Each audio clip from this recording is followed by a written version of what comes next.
নাম কি? আপনার নাম কি? আমার নাম আলামি। আপনার পিতার নাম? মোহাম্মদ দিশামিয়া। গ্রাম কোথায়? মালতীপাড়া। আপনি কি কাজ করেন? আমি ব্যবসা করি। আপনার সাথে যে ঘটনাটি ঘটেছে তার নাম কি? তার নাম হচ্ছে মনিরা, আর একজনের নাম হলো রোজা। আপনি একটু বিস্তারিত বলুন। বিস্তারিত গতকালকে আনুমানিক 4টার দিকে ধুলিপিঠা কাঁচা বাজার গিয়েছিল তারা, দুইজন মহিলা একজন পিচ্ছি। ওইখান থেকে আমার পাশে মহিলা দুজনের নাম কি জানেন?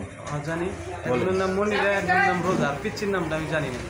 তো যাই হোক, আমার পাশের দোকান থেকে অনেকগুলো গছ কাপড় কিনছে। কেনার পরে আমার দোকানে আসছে, আইসা গেঞ্জি, এমনি টপ সেট, প্যান্ট, অনেক কিছু নিচ্ছে আমার কাছ থেকে। নেওয়ার পরে ওনাদের বিল আসছে 4,400 টাকা। 400 টাকা আসছে, আমার 2,000 টাকা দিচ্ছে। আমি বলছি যে আরও 2,400 টাকা। উনি বলতেছে আমার কাছে নাই, তাহলে আমাদের কাছে যদি নগদ থাকে তাহলে আমি নগদে মাইরা দিই। এর ভিতরে আমার পাশের দোকানদারে বলতেছে যে আমি চিনি, ঠিক আছে, সমস্যা নাই, বাকি দেন। তো যাই হোক, আমার নাম্বার দিয়ে গেছে। আজকে সকালবেলা আমার 9:25-এ দুইবার ফোন দিয়েছে। ফোন দিয়ে বলতেছে, আমি ফোনটা ধরি নেই, পরে আমি ব্যাক করছি, হয়তো আধা ঘন্টা 1 ঘন্টা পরে ব্যাক করছি, ঘুমেছিলাম। তো আমি বলছি যে আমি তো ধামরাই বাজারে আসছি, আমি মাল কিনতে যাচ্ছি, টাকাটা দেন। উনি বলতেছে, ভাই আমি তো রান্না করি, আপনি একটু বসেন, আর নইলে একটু কষ্ট করে আসেন। আমি বলছি কোথায় যাবো? উনি বলতেছে যে একটু 5 পীরের মাজার এখানে আসেন। অথচ কালকে আমার বলছি ইসলামপুর, আমি ওনার নাম জানি না দেখে আমি ইসলামপুর লিখে সেভ করে রাখছি। এটা তো নাম্বার দেখাইলাম আপনাদের, আবার ফোন দিয়েছি, এটাও তো আপনাদের দেখাইলাম 2বার, ঠিক আছে। 5 পীর মাজার ওখানে যে আমি ফোন দিছি, আমার বলছে যে আর একটু আওগান। আপনাকে ফোন কে দিয়েছে? ওই মায়াই ফোন দিছে আমার, পিচ্ছি, ঠিক আছে। ওই দুইজনের একজন ফোন দিছে, যে ঠিক আছে। নাম ওই যে একটার নাম মনিরা, একটার নাম রোজা, ঠিক আছে। ওই মনিরার আব্বার নাম নাকি হলো মমিন, ঠিক আছে। তো উনি বলে আবার এইগুলোর বিষয়ে জানে অনেক কিছু। আবার ওইখানে গেছিলাম, অনেক মহিলা পুরুষ সবাই বসে আসছিল, তারপরে কমিশনার আসছিল, সবাই অনেক কিছু বলছে, তারা এরকম ব্যবসা করে আরও আগের থেকে বলছে। পরে আমি ওই 5 পীর মাজার ওইখানে গেছি, আমারে ওই দোকানের সাইড থেকে আমার বলতেছে আপনি এইদিকে আসেন, ঠিক আছে। ওইখানে যাওয়ার পরে আমার টাকা হাতছে এমনি করে, মানে উনি গেটের ভিতরে, আমি গেটের বাইরে, ঠিক আছে। হাতার পরে আমি বলছি হাই যে আমার টাকাটা রিটার্ন নিয়ে গেছে, আসছেন একটু বাসায় আয়, ঠিক আছে। তো আমি গেটের ভিতরে ঢুকছি, ঢোকার পরে রুমে যাই নাই, পরে গেটটা আটকাই দিছি। দেওয়ার পরে আমার ধাক্কা দিয়ে রুমে নিছি, নেওয়ার পরে আমার ওইটাও আটকাই দিছি।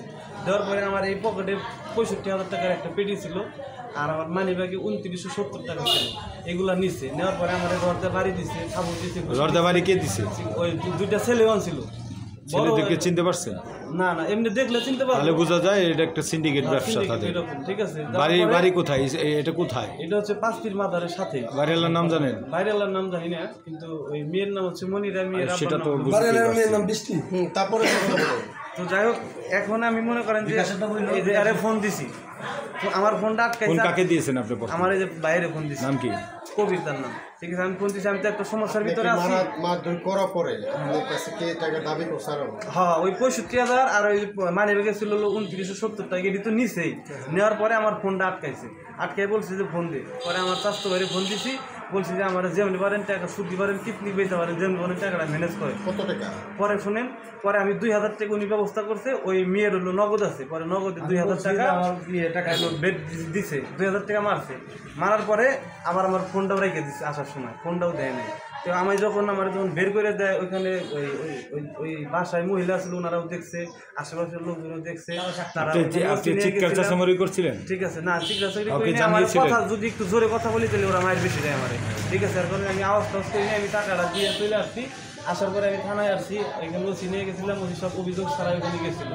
যাওয়ার পরে উনি আমার বলছে যে এই লোকটা আমি আজকে প্রথম দেখলাম, চিনি নেই। পরে আস্তে আস্তে আমি যখন ওনার ফোনটা নিতে বলছি, যে নাম্বার লিখে রাখছি, এই নাম্বার বিকাশ করছে, এই নাম্বার ওনার ফোন মিলে গেছে, যে এই নাম্বারে টাকা ঢুকছে, 2,000 টাকা এখনো বের করা নেই, ওনার ফোনে আছে। পরে এই ফোনটা আমার রাইখা দিয়েছিল, ফোনটা অর্ডবের ভিতরে আসছিল, এই ফোনটাও বের করে দিচ্ছে মহিলা, ঠিক আছে। এখন আমার বলতেছে, প্রথমে বলতে আমি চিনি না, এখন বলতেছে উনি আমার 4,400 টাকা দিছে, আর এই যে ফোনটা রাইখা দিয়েছিলাম, ঠিক আছে। পরে আর ওই বাকি 65,000 টাকার পেটি, এটা উনি এখন পর্যন্ত না করতেছে। অভিযোগ দিচ্ছেন থানায়? অভিযোগ দিচ্ছি। তাদেরকে কি ধরে আনা হয়েছে? হ্যাঁ, এখন বর্তমান থানার ভিতরে আছে। আমি এটা সুস্থ বিচার চাওয়ার জন্য এত দূর আগাইছি।